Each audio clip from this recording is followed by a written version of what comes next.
iyi ni radiyo ijwi ry'amerika ivugira Washington DC mu kirundi n'ikinyarwanda.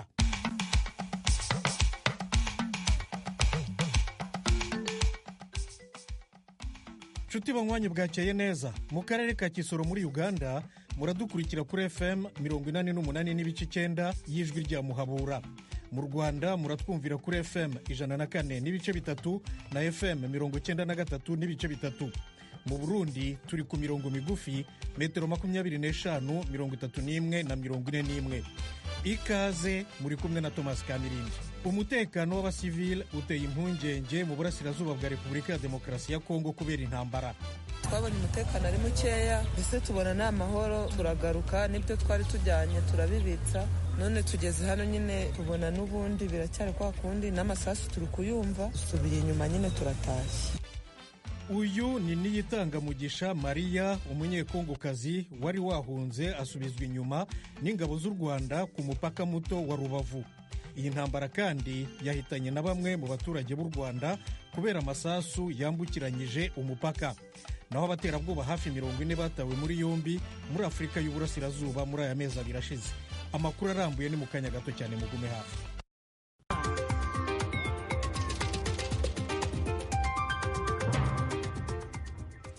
Perezida wa Kenya William Ruto yatumije inama yihutirwa y'abakuru b'ibihugu by'umuryango wa Afurika y'Uburasirazuba EAC ejo kuwa gatatu ku ntambara yo mu burasirazuba bwa Repubulika ya Demokarasi ya Kongo.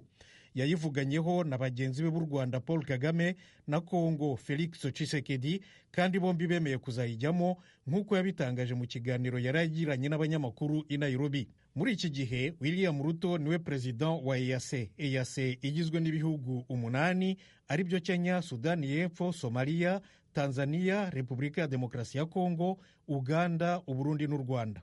Ruto yavuze ko atabona igisubizo cya gisirikari ku bibazo byo mu burasirazuba bwa Kongo, ahubwo ati ibiganiro bitaziguye hagati ya M23 n'abandi bose bireba niyo nzira ikwiye.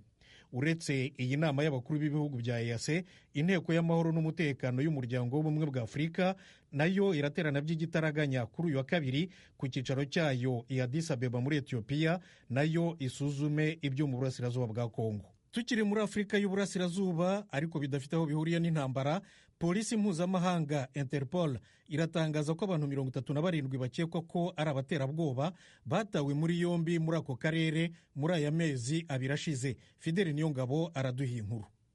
Abo bantu 37 bikekwa ko bakora iterabwoba barimwo abanywanyi ba leta ya Kisilamu bahagaritswe mu karere ko muri Afurika mu buseruko mu kiringo c'amezi atari munsi ya 3 arangiye. Biro Interpol bifise icicaro mu gihugu c'Ubufaransa byatangaje ko abo bantu bahagaritswe mu kwezi kw'icumi no kw'icumi umwaka urangiye mu bikorwa vyakorewe hamwe n'ibiro Interpol hamwe n'ibiro bijejwe gukurikirana ivyaha ku mugabane wa Afurika Afripol. Ivyo vyabaye mu gihe hari impungenge zitera ziyongera z'uko leta ya Kisilamu ishobora kuba iriko irasubira gukomera cane inyuma y'ikugwa ku butegetsi rya Bashar al-Assad muri Syria. Ivyo biro vyatangaje ko ibikorwa vyakoreye ku mugabane wa Afurika vyatumye abantu 17 bahagarikwa, harimwo abikekwa ko ari abanywanyi ba leta ya Kisilamu muri Kenya hamwe n'uwikekwa ko ari umunywanyi w'uwo mugwi muri Tanzania. Abandi bahagarikiwe muri Repubulika ya Demokarasi ya Kongo na Somalia. Cyril Gaud wo mu kigo Interpol yatangaje ko ihagarikwa ry'abikekwa ko bakora iterabwoba vyerekana akamaro gakomeye ko gukorera hamwe kw'amakungu mu rugamba rwo kurwanya iterabwoba. Ijwi ry'Amerika, Abanya-Isirayeli 8 mu ngwate Hamas yagombaga kurekura barapfuye bakiri imbohe. Fidel Niyonga barakomeza.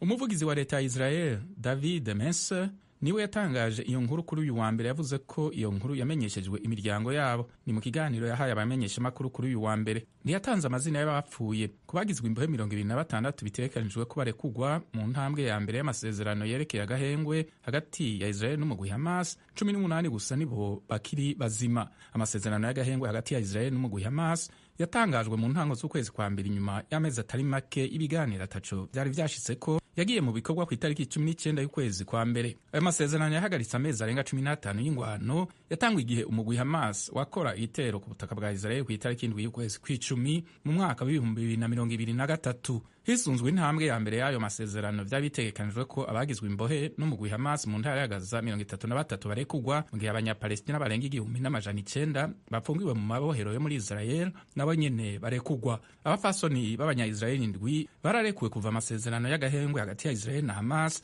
atanguye gushirwa mu ngiro, ni mu gihe abanyapalestina 290 nabo nyene bamaze kurekugwa. Tugume mu burasirazuba bwo hagati. Leta nshya ya Siriya irashimye icyemezo cy'umuryango w'ubumwe bw'Uburayi cyo kudohora ibihano wari wafatiye ingoma ya President Bashar al-Assad. Fidel Niyongabo. Umushikiranganji ajejwe imigenderanire wa Syria Assad al-Shaibani ku rubuga Twitter kuri uyu wa mbere yarashimagije ingingo y'ishyirahamwe ry'ubumwe bw'Uburaya yo gutangura kugabanya buhoro buhoro ibihano igihugu ciwe cafatiwe inyuma y'uko President Bashar al-Assad akuriwe ku butegetsi. Al-Shaibani yatangaje ko bizeye ko iyo ngingo izogira ingaruka nziza ku buzima bw'abanyasiriya kandi izotuma haba iterambere ry'igihugu rirama. Abashikiranganji bajejwe imigenderanire b'ishyirahamwe ry'ubumwe bw'Uburaya barumvikanye ku vyerekeye kuzogenda barakuraho buhoro buhoro ibihano iryo shirahamwe ryafatiye Siriya. Iyo nkuru yatangajwe kuri uyu wa mbere n'umutegetsi mukuru ajejwe imigambi yo hanze y'ishyirahamwe ry'ubumwe bw'Uburaya. Iryo shirahamwe ryafatiye ibihano abantu ku giti cabo hamwe n'ibisata vy'ubutunzi muri Siriya. Muri ivyo bihano harimwo ibitoro ico gihugu gishorera hanze hamwe no gutuma kidashobora kuronka ingurane canke gukoresha inzego mpuzamakungu zijejwe ibigega. Amaleta y'ibihugu biri mw'ishirahamwe ry'ubumwe bw'Uburaya ashaka gufasha Siriya gutangura kwogorora mu vy'ubutunzi. Mbere y'inama y'abashikiranganji bajejwe imigenderanire b'ishirahamwe ry'ubumwe bw'Uburaya yabaye kuri uyu wa mbere, abaserukira iryo shirahamwe basavye ko hafatwa ingingo zihutirwa mu ntumbero yo gukuraho ibihano Siriya yafatiwe mu bisata nk'ivy'amasoko ntanganguvu no gutwara abantu n'ibintu. Mukomeje kumva radiyo ijwi ry'Amerika ivugira Washington DC mu Kirundi n'Ikinyarwanda. Mudukurikire no kuri internet wa radio yacu voa.com, kuri YouTube na Facebook ni kuri radio yacu voa.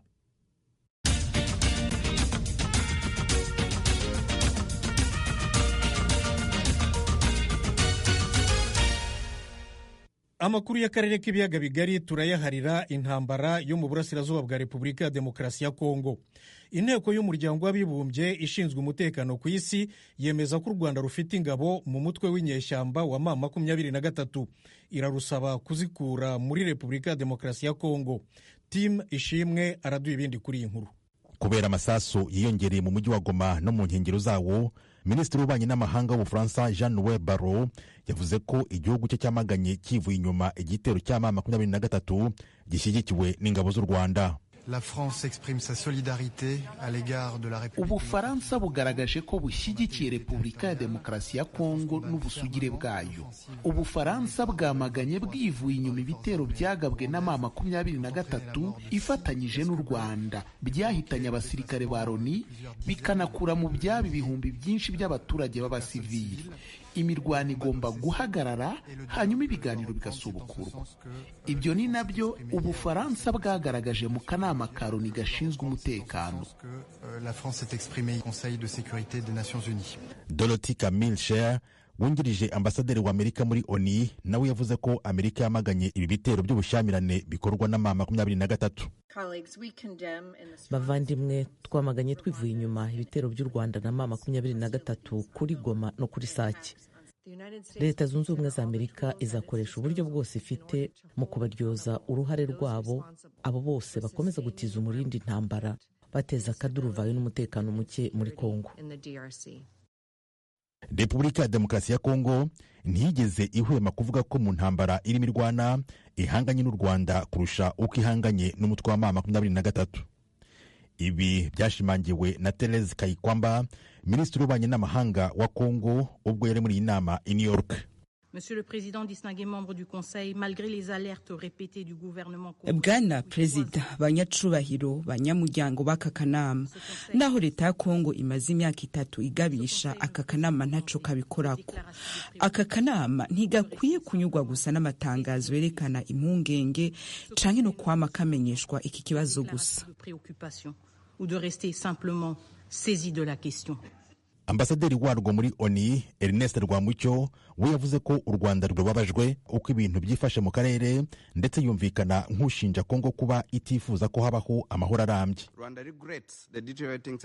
Rwanda rubabajwe n'uburyo ibintu bigenda bijya habi mu burasirazuba bwa Kongo. Ikibazo gihari ubu cyakabaye cyaririnzwe iyo leta ya Kongo iza kugaragaza ubushake mu biganiro bigamije amahoro. ntabwo byoroshye kumva ibibazo by'umutekano bibera muri Kongo utabanje gusubira gato mu mateka yo mu gihe cy'ubukoloni. Mu gihe cy'ubukoloni bw'Ababiligi bakolonije Kongo, abahinzi b'Abanyarwanda babarirwa mu bihumbi bimukiye mu misozi myiza y'akarere ka Kivu muri Kongo. Bagezeyo bakora umuryango mugari w'abavuga Ikinyarwanda, abo ni Abanyamurenge cyangwa abandi bitwa Abanyabwisha. Aha rero hari mu gace gato cyane k'amateka waheraho ushaka neza gusobanukirwa n'ikibazo gishobora kuba cyumvikana nk'igifitanye isano n'amateka. Ibi bibazo rero byaje byiyongera ku bindi bisanzwe mu Rwanda no mu Burundi bifatwa nk'imiraba myinshi y'abimukira, bityo bituma Abanyarwanda bagiye icyo gihe muri Kongo mu bihe bitandukanye bagaragara nk'abadafite ubwenegihugu cyangwa uburenganzira ku bintu byinshi. Ibyo bibahatira gukora imitwe yo kwirwanaho.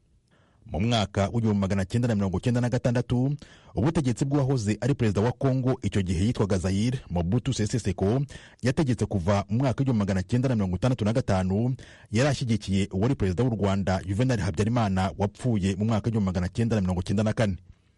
Abategetsi bombi byavugwaga ko ari abanyagitugu. Nyuma yo gushyamirana kwabayeho hagati ya leta ya Kongo n'abo mu bwoko bw'Abanyamurenge, Uganda n'u Rwanda byashyigikiye urugamba rw'inyeshyamba zarwanyije ingabo za Mobutu wakuwe ku butegetsi mu mwaka wakurikiyeho, maze ubutegetsi bufatwa na Laurent Desire Kabila wari mu ishyaka ritavugaga rumwe n'ubutegetsi. Ariko imishyikirano hagati ya Kabila n'abahoze ari inshuti ze yahise isenyuka. Kabila yishwe arasiwe mu biro bye mu mwaka wa 2001.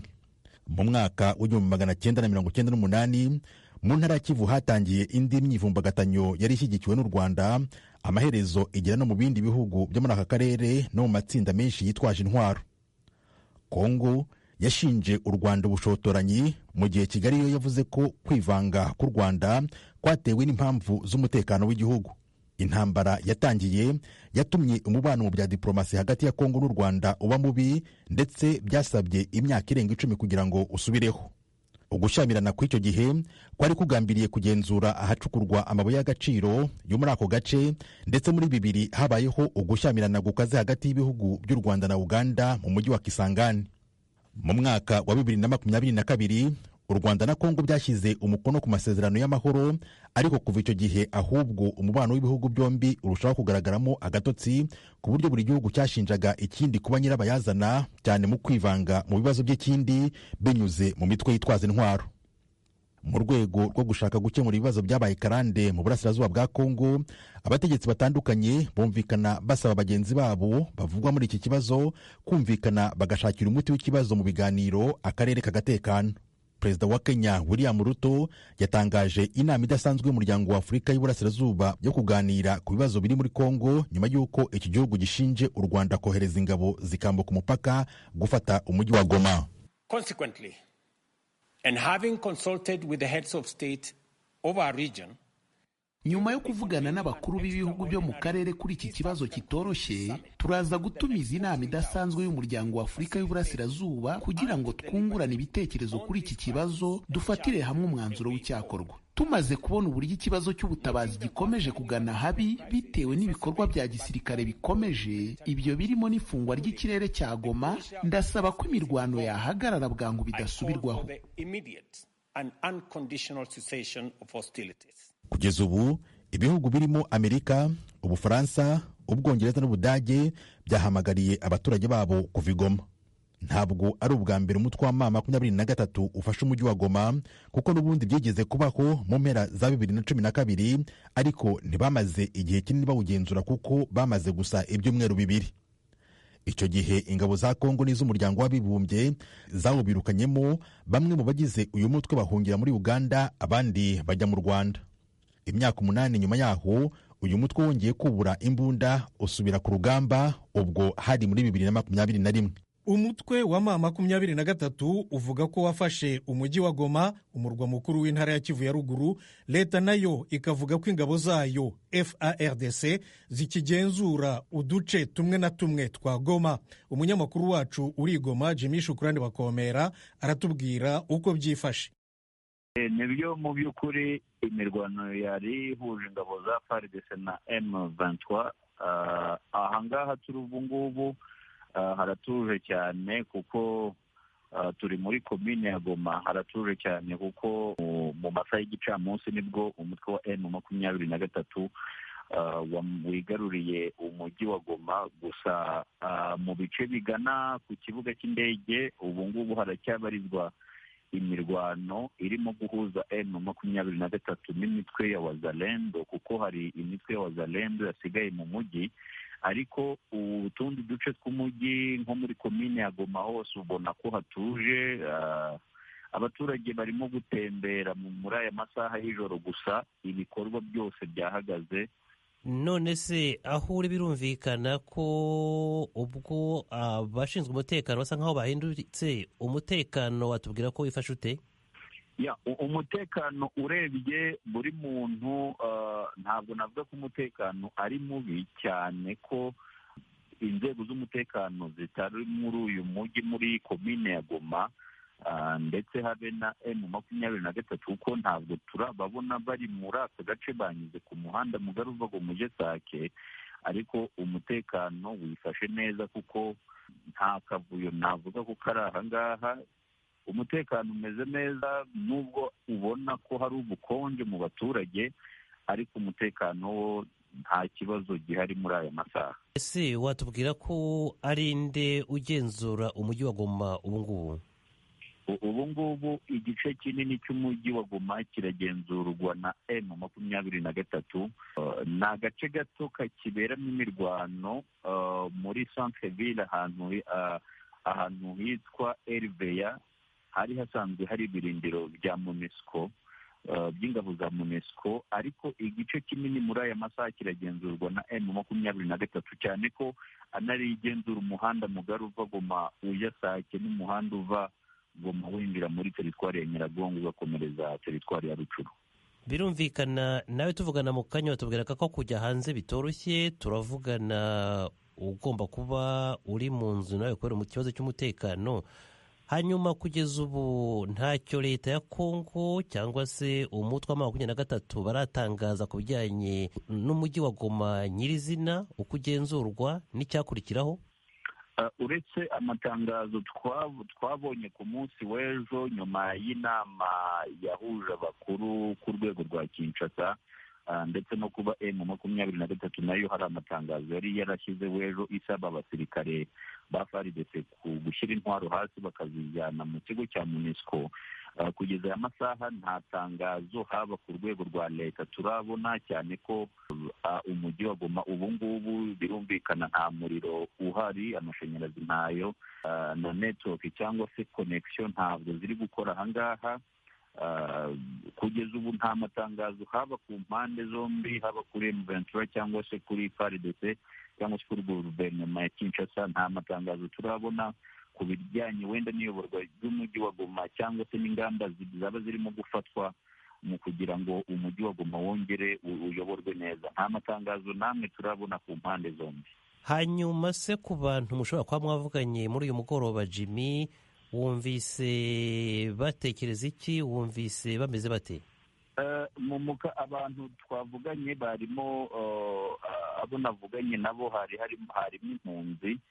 Wumvaga ko ibitekerezo byabo bamwe bavuga bati ese ntabwo twiyumvisha uburyo twaba twarahunze M23 ikabidusanze no muri Goma. Ku ruhande rw'abahunze imirwano ho wumva ko hariho ikibazo, bo biragoye kubyakira, ariko ku ruhande rw'abaturage basanzwe bo abo nabashije kuvugana nabo bo ubona ntacyo babivugaho cyane. Gusa bo bavuga ko nimba umuyobozi mushya, ubwo ni ukuvuga nimba M23 irayobora umujyi nk'ibisanzwe, iraduha umutekano, ubona nta kibazo babifite, kuko hatanzwe itegeko ry'uko ibikorwa byose byakomeza. Ubona abaturage biteguye gukomeza ibikorwa. Naho ndagushimiye cyane Jimmy Shukrani Bakomera, ni umunyamakuru wacu uri Goma mu mujyi. Ubwo ukomeze Jimmy, ukurikirane, uvugane n'abantu batandukanye, wumve icyo batekereza n'ibyifuzo byabo ndetse n'impungenge zabo muri uyu mwanya. Hanyuma amakuru yacu ataha urongera utubwire uko byifashe. Ijwi ry'Amerika turacyavuga kuri iyi ntambara yo mu burasirazuba bwa Repubulika ya Demokarasi ya Kongo. Dufite ikipe y'abanyamakuru bacu bakurikirana uko byifashe bari mu mujyi wa Rubavu ku ruhande rw'u Rwanda. Gloria Tuyishime aratubwira ibyo yiboneye n'amaso n'ibyo yumvise. Leta y'u Rwanda yatangaje ko abantu 5 bishwe, abandi 30 bagakomeretswa n'amasasu. Bamwe muri abo baturage barasiwe mu murenge wa Rubavu n'uwa Gisenyi nk'uko Ijwi ry'Amerika ryabimenye. No mu gihe twateguraga iyi nkuru ahagana amasaa 11:30 amasasu yari menshi. Nubwo aya masasu twayafashe turi mu nzu ntitwabashije kumenya uwayarashe cyangwa aho yaturukaga. Kuri uyu wa mbere mu mujyi wa Gisenyi abaturage bose bikingiranye mu mazu yabo, nta n'inyoni itamba iri kugaragara mu mihanda. Hagaragara abasirikare b'ingabo z'u Rwanda ndetse na polisi. Uku ni nako ibimodoka binini bya gisirikare birimo gutambagira mu makaritsiye atandukanye ya Rubavu, ibindi bihagaze mu mihanda mito n'ibinini. Kubera umutekano wagabanutse hafi mu bice byose by'umujyi wa Rubavu, bamwe mu baturage bahasanzwe bahisemo kuba bahunze bagana mu tundi duce tw'igihugu. Mu bo twagerageje kuvugana nabo ntawifuje kugira icyo adutangariza. Abandi baturage nabo amasasu arabasanga mu ngo aho bikingiranye. Mu masaha ya mu gitondo Ijwi ry'Amerika yari yazindukiye ku mupaka munini uhuza u Rwanda na Repubulika ya Demokarasi ya Kongo. Twahasanze abapolisi n'abasirikare b'u Rwanda bambariye urugamba bakumira abagerageza kwambuka bajya gushakisha imibereho babasubiza iwabo. Nta rujya n'uruza na ruto wari ukibona kuri uyu mupaka mu masaa moya tuhagera. Hashize iminota mike abakozi ba Loni na MONUSCO n'imiryango yabo batangira kugera ku mupaka munini uzwi nka Grande Barriere. Nk'uko twabisobanuriye na bamwe mu bayobozi b'imbere mu gihugu, hari imodoka nini zagombaga kubajyana i Kigali kugira ngo bajye Kinshasa. Mu masaha ya saa 5 ingabo z'igisirikare cya FARDC nazo zatangiye guhungira ku butaka bw'u Rwanda. Abari bafite imbunda bazakwaga n'ingabo z'u Rwanda, ari nako basakwaga kugira ngo binjire nta ntwaro bafite. Impunzi z'abakongomani nako ziri guhungira mu Rwanda ku bwinshi, ntitwabashije kumenya umubare nyawo. Tuvuye ku mupaka munini twagiye ku mupaka muto wa Petite Barriere, ho nta rujya n'uruza na ruto rwari ruhari, kimwe n'abari basanzwe bahacururiza. Amaduka yose wabonaga afunze, n'aho abagenzi batagera imodoka nta bantu bari bahari. Byahise binatuma ibiciro by'ingendo byiyongera cyane. Ijwi ry'Amerika yaganiriye na bamwe mu baturage ingabo z'u Rwanda zari zisubijeyo mu gihe bageragezaga kwambuka. Niyitanga Umugisha Maria ni umukobwa uri mu kigero cy'imyaka 27, afite abana 2. Gutya nari mbyutse nsize abana mu nzu. Ubuzima bwacu ni muri Kongo, tubyuka tujya gushakisha, ubwo ni ukuvuga ngo ndabyuka ngasiga abana mu rugo nkajya muri Kongo. Ejo twagiyeyo, tugezeyo tubona ukuntu bimeze, twabonye umutekano ari mukeya, mbese tubona nta mahoro, turagaruka n'ibyo twari tujyanye turabibitsa. None tugeze hano nyine tubona n'ubundi biracyari kwa kundi, n'amasasu turi kuyumva, dusubiye inyuma nyine turatashye. Uyu musore uri mu kigero cy'imyaka 20 ntiyifuje ko dutangaza imyirondoro ye. Twahuye atumva neza uburyo yasubijwe inyuma. Ngiye nacuruzaga imyenda ya siporo, ubu nari ngiye kurangura, nabyutse saa 11, saa 11 ngera ku mupaka nsanga wa Petite Barriere, nsanga harumye, nkamanuka ku runo wa Grande Barriere. Grande Barriere naho urabibonye ko bigenze, bahise batugarura. Ubwo dutegereje umwanzuro ko baratubwira ko tuzambuka cyangwa tutazambuka. Uyu mugabo witwa Tuyishime nawe yakoraga akazi k'ubufundi Goma. Twaganiriye kubaho kwacu, sinzi ko turi bubeho, turategereza turebe ko bino bintu byatuza, n'ibidatuza bwo nyine imibereho irabihindutse. Ntabwo turagomeza kubaho nk'uko twari dusanzwe tubaho nyine. Madamu Niyitanga Umugisha asanga ubuzima bwe n'abana be bugiye kujya mu kaga kubera ko batizeye imibereho yabo mu gihe akazi kabo kahagaze. Nagendaga i Goma, naba nakoze, twabonye abakiriya, hari umutekano, twakoraga neza. Byabonaga na 5, ukabona nayo gukoteza muri kopera, nuko nyine mu makoperative tugiye tubamo amwe n'amwe, nabwo gakomeza tukabona nayo kwishura inzu. Urumva rero ko mwino minsi biragoye kubaho, biragoye. Ubwo nyine Imana niyo ibizi ukuntu turabaho. Ariko hari n'abafite icyizere cy'ejo hazaza. Abo barimo uyu musore. Bishobora kuzarangira kuko na 2012 byararangiye, tukomeza akazi. Nk'uko byakomeza amasasu akarangira, tugasubira mu mirimo nta kibazo. N'abakongomani rega nabo ntabwo bishimye. Twebwe turababaye, n'abakongomani barababaye. Urukumva abakongomani niba twabashiraga amafaranga, urukumva twabatezaga imbere. Icyakora hari icyo bifuza basangije radiyo y'Ijwi ry'Amerika. Intambara yangiza byinshi cyane. Ni ukuvuga ngo iyi ntambara ibaye, twebwe b'abanyantege nke nitwe duhomberamo, inzara ikatwica. Ni ukuvuga twe turifuza ko yarangira, u Rwanda na Kongo tukabana neza nk'uko byari bisanzwe kuva kera, tukabana kuko ni abavandimwe bacu. Hari abanyarwanda babyariyeyo, hari n'abakongomani babyariye inaha, twumva yuko intambara yarangira tukiberaho neza nk'uko byari bisanzwe. Mu masaha ya saa sita nibwo twamenye ko hari n'ibigo by'amashuri byo mu mujyi wa Gisenyi byabaye bihagaze kubw'umutekano muke uri muri uyu mujyi. Ku cyerekeranye n'umutekano twagerageje kuvugisha umuvugizi wa guverinoma y'u Rwanda Bwana Maître Alain Mukurarinda ntibyadukundira. Gloria Tuyishime, Ijwi ry'Amerika, i Rubavu. Mugenzi wacu Gloria Tuyishime urakoze. Ku Gisenyi kandi dufiteyo umunyamakuru Eric Bagiruwubusa, nawe wazengurutse umujyi areba uko byifashe. Kuva mu gitondo kugera na magingo aya, urwamo rw'imbunda n'amasasu biremereye n'ibyoroheje ntibiraceceka, ku buryo abatuye umujyi wa Rubavu ku Gisenyi babyumva nk'ibibegereye.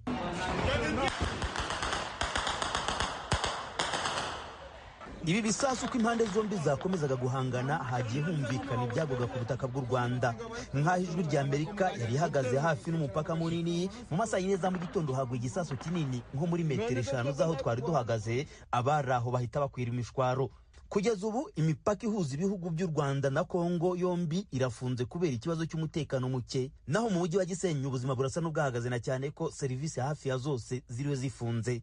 Bamwe mu batuye umujyi wa Gisenyi bahinze umushyitsi bagahitamo guhungira mu bice byitaruye. Benshi bategaga amabisi, abandi amavatiri, hari n'abagendaga n'amaguru bafite ibikapu. Twabonaga babaga berekeje mu mujyi wa Musanze. Aha ku Gisenyi uko abaturage babaga bibumbiye mu matsinda, buri wese yatangaga igitekerezo uko abyumva kuri iyi ntambara.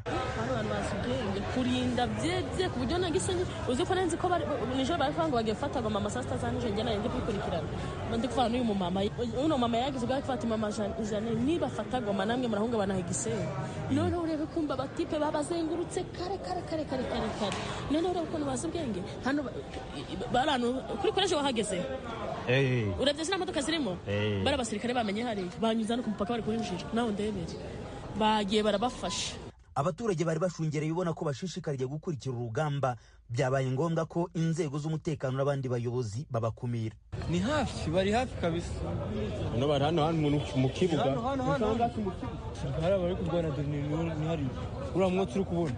Imbere hano amasaha amaze kwagosaga 20 muri guhagarara hano kubera iki. Niba mushaka gupfa mujyana mu muhanda. Ngiye ko bayitoboye. Genda ugere ko ura muryango wo hasi uri buko bimeze. Cyangwa hari amahari amagare y'abamugaye kuki mwishora mu rupfu mu rurebe nk'abantu bazi ubwenge.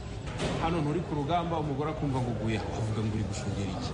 Muri kumva kavuga muzi muvanga mwese na hejuru bose n'abantu dushaka hano hejuru nk'uburi muri gushungera iki. Woje kubona ukabona riraje rifitemo n'iziki mwavuye.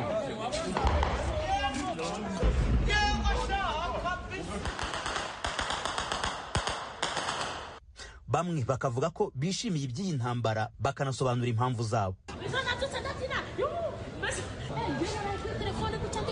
Ko bari abanyamakuru bari kuri peti kuri galande bari kuri live barabagaze muri etage ari ku kamera live mama nandi reka ngubwire buriya kubona Kagame yarahira mu ndahiro ti nimba ntarayifata nzave ku buyobozi bari kintu gikomeye nyine arabari kuvuga ngo ubundi si Kagame atari urayobora hayoborwa na M23 nta kibazo ari kwizina n'u Rwanda nabindi bibazo shamani bafite igihugu kinini baduheho.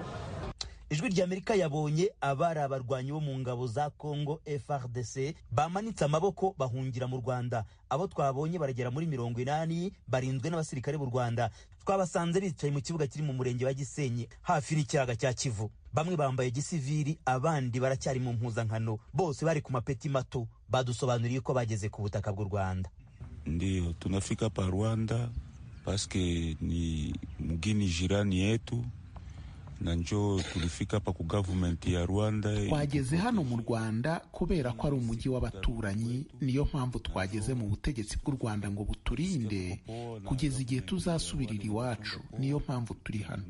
Ndumva tumeze neza na leta iraturinze kugeza umunsi tuzasubirira iwacu. Ngewe ndumva meze neza kuko ndi mu maboko y'abasirikare ba leta y'u Rwanda.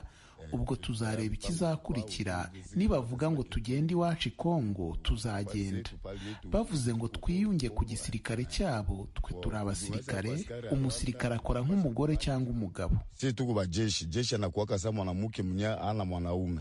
Umujyi wa Gisenyi urarangwamo abasirikare n'abapolisi benshi barinze inkiko z'u Rwanda. Ubu tubagezaho iyi nkuru, haracyumvikanirwa mu rw'imbunda n'amasasu muri Kongo. Bagira Ijwi ry'Amerika ku Gisenyi mu burengerazuba bw'u Rwanda. Radio Ijwi ry'Amerika ivugira Washington DC mu Kirundi n'Ikinyarwanda, YouTube Radio Yacu VOA. Nshuti muduteze amatwi, aha niho aya makuru ahumurije. Mbashimiye cyane ko muri ba mudatenguha, maze rero mugire umunsi mwiza. Mwari kumwe na Thomas Kamirindi, murakarama.